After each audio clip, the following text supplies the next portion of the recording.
খুব পরিকল্পিতভাবে হত্যা করা হয়েছে চট্টগ্রামের বায়েজিদ এলাকার ব্যবসায়ী হানিফকে। হত্যার দায়ে তার শ্বশুর ও শ্যালককে আটক করলেও অন্য আসামিরা এখনও ধরা না পড়ায় ক্ষোভ জানিয়েছে হানিফের স্বজনরা। আর পুলিশ বলছে, প্রাথমিক তদন্ত বলছে এটি একটি পরিকল্পিত হত্যাকাণ্ড।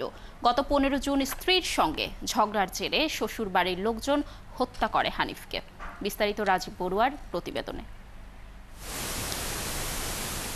3 বছরের ছোট্ট শিশু হাবিবা। বাবার আদরের এই অবুঝ শিশুটি এখনও জানে না যে তার বাবা আর কখনোই আদর করে কোলে নেবে না তাকে।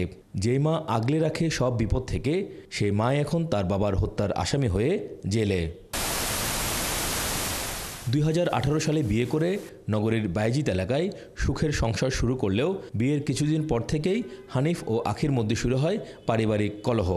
এর মধ্যে তারা কন্যা হাবিবার বাবা মা হন। এর পরপরই তারা দুজন আলাদা থাকা শুরু করে। এক পর্যায়ে হানিফের নামে নারী নির্যাতনের মামলা করে আখি। পুলিশের তদন্ত বলছে, গত 15 জুন মেয়ের অসুস্থতার কথা শুনে হানিফ শ্বশুরবাড়ি গেলে শ্বশুর আরিফ মোল্লার সঙ্গে তার কথা কাটাকাটি হয়। এক পর্যায়ে আরিফ তাকে ছুরিকাঘাত করে।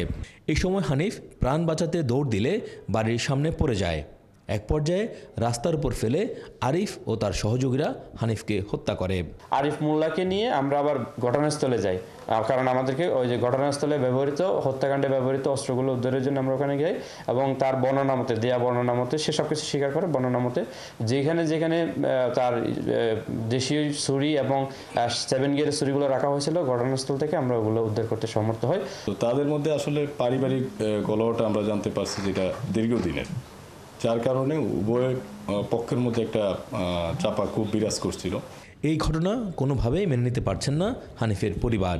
এই ঘটনার দৃষ্টান্তমূলক বিচার দাবি করছে তার স্বজনরা। আমি আর কোনো বিশ্বাস চাই না, আমি প্রশাসনের কাছে এটাই আমি চাই, খুনির ফাঁসি হোক। আমার ভাইকে যেভাবে নির্মমভাবে হত্যা করেছে, প্রশাসনের কাছে আমি হত্যার দৃষ্টান্তমূলক শাস্তি চাই। এদিকে হত্যাকাণ্ডে ব্যবহৃত অস্ত্র উদ্ধার সহ এই ঘটনায় গ্রেফতার হয়েছে 5 জন। এর মধ্যে আদালতে স্বীকারোক্তিমূলক জবানবন্দি দিয়েছেন নিহত হানিফের শ্বশুর আরিফ মোল্লা ও তার শ্যালক খোরশেদ মোল্লা। রাজীব বড়ুয়া, 71, চট্টগ্রাম।